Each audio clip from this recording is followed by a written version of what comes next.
Brown bread, multigrain bread, wheat bread. They look healthy.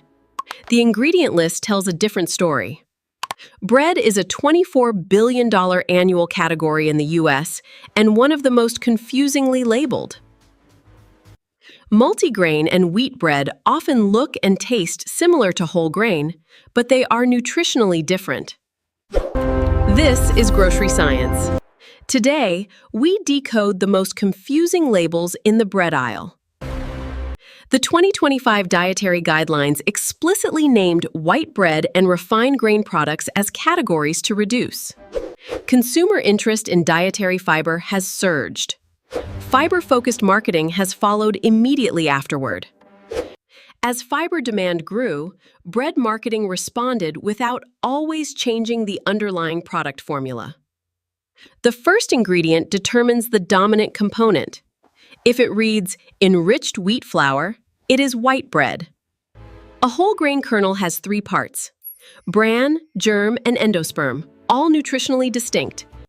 Refined flour is made by removing the bran and germ, leaving only the starchy endosperm. Refining removes fiber, B vitamins, vitamin E, zinc, magnesium, and most antioxidants from the grain. Enriched flour has B vitamins and iron added back, but not fiber, vitamin E, zinc, or magnesium. Enrichment restores 4 of the 30+ nutrients removed by refining. Fiber remains absent. Multigrain only means multiple types of grain are present, not that any of them are whole grain. A multigrain loaf can contain 4 refined grains. No whole grain is required to use the label legally. If the first ingredient is not a whole grain, the dominant grain in the product is refined. Wheat bread means it is made from wheat. All wheat flour is wheat, including white flour. Caramel coloring is added to many brown breads, making white flour bread appear to be whole grain. The only reliable whole grain signal. The word whole must appear before the grain name in position 1. A loaf with whole wheat flour first, but enriched flour second, is a partial whole grain product. The whole grain stamp is a voluntary program. It indicates some whole grain content, not a specific percentage. The FDA has not set a minimum whole grain percentage for front-of-pack made with whole grains claims. Without a mandatory standard, made with whole grains can describe a product that is mostly refined flour. The most useful number, grams of whole grain per serving, often not shown on the front label. At least 3 grams of dietary fiber per serving is a minimum practical signal of meaningful whole grain content. A meta-analysis of 786,000 people found higher whole grain intake associated with lower all-cause mortality. 70 grams of whole grain daily was associated with a 22% lower all-cause mortality versus no whole grain.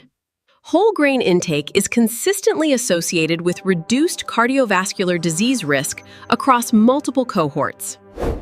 The World Cancer Research Fund links whole grain fiber intake with reduced colorectal cancer risk. Whole grain fiber is fermented by gut bacteria into short-chain fatty acids, including butyrate. Butyrate produced from whole grain fiber feeds colon cells and is associated with reduced cancer risk. Whole grain raises blood glucose more slowly than refined grain due to fiber and food matrix effects.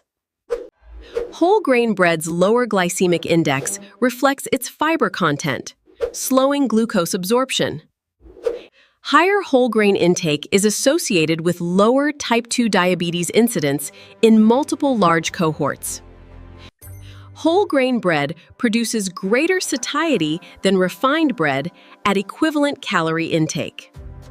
Viscous fiber in whole grain slows gastric emptying, extending satiety signals for 2 to 4 hours. Whole grain bread delivers significantly more magnesium, zinc, selenium, and vitamin E than enriched white bread. Whole grains contain phytochemicals including lignans and phenolic acids, absent from refined flour. Lignans in whole grain are converted by gut bacteria to compounds associated with reduced breast cancer risk. The evidence shows a dose-response relationship. More whole grain intake, more consistent the health association. 1 serving of whole grain, 2 slices of whole grain bread, 1 cup of oatmeal, or half a cup of cooked grain. USDA recommends at least half of daily grain intake come from whole grain sources.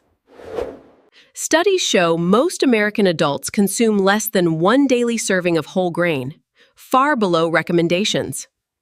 Label confusion is among the primary barriers to whole grain adoption. Wheat and multigrain mislead consumers. Studies suggest most people who believe they regularly eat whole grain are actually eating refined grain. Commercial bread often contains 20 or more ingredients. Most are added for shelf life and industrial processing. Azodicarbonamide is a dough strengthening agent, permitted in the US but banned in the European Union. The FDA classifies azodicarbonamide as generally recognized as safe at permitted levels. Calcium propionate prevents mold in commercial bread, enabling shelf lives of 2 to 4 weeks. Diatem is an emulsifier that improves bread volume and crumb structure in commercial production.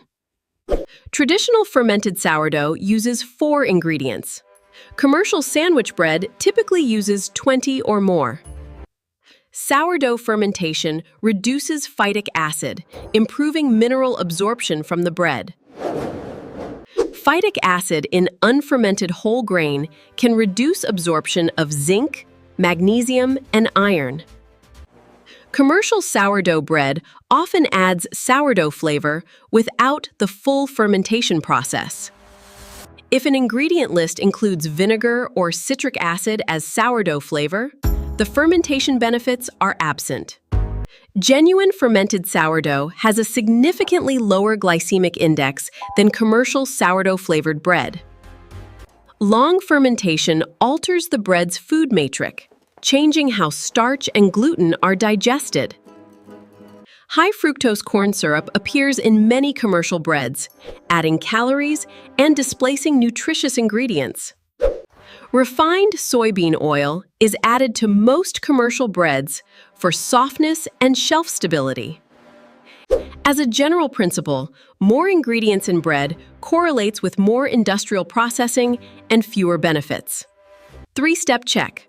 First ingredient must say whole, fiber must be 3 grams or more, and ingredients should be minimal. Apply the 3-step check in under 60 seconds.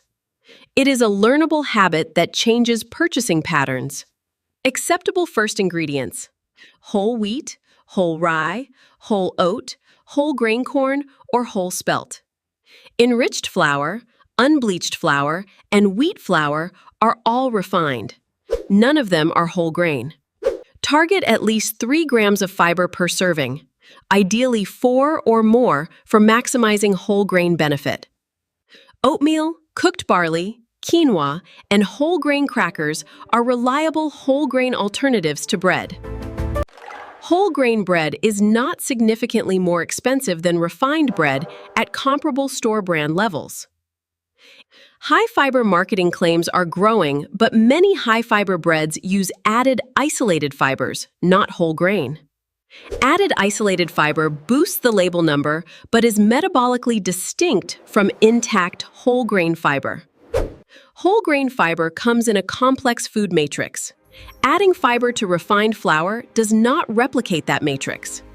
The simplest possible bread ingredient list: whole grain flour, water, salt, yeast. That is the target. Whole grain breads with short ingredient lists are widely available. The challenge is finding them on the shelf. The front of the package is marketing. The ingredient panel is information. Read the ingredient panel. Meeting the DGA whole grain recommendation requires actively choosing whole grain. Defaults favor refined. Look for this label. Institutional food environments adopting whole grain standards reduce population-level refined carb consumption. The brown loaf looked like whole grain. Its first ingredient tells the real story. Color is not a nutritional indicator in bread. The ingredient list is the only reliable guide. Switching from multigrain to whole grain bread takes the same time and costs approximately the same amount. 3 additional grams of fiber daily, consistently applied, produces meaningful long-term dietary improvement. Bread labels are primarily marketing tools. Ingredient panels are nutrition information. Use the right tool. 1. First ingredient says whole. 2. 3 grams or more of fiber. 3. As few ingredients as possible. This 3-step check takes under 60 seconds and fundamentally changes the quality of your bread choice. At Grocery Science, we give you the tools to see past marketing to what the evidence actually shows. Coming next, the $50 billion supplement industry. What is regulated, what is not, and what works. Subscribe for weekly evidence-based food investigations delivered without sensationalism or agenda. Thank you for watching Grocery Science. Stay curious, stay informed,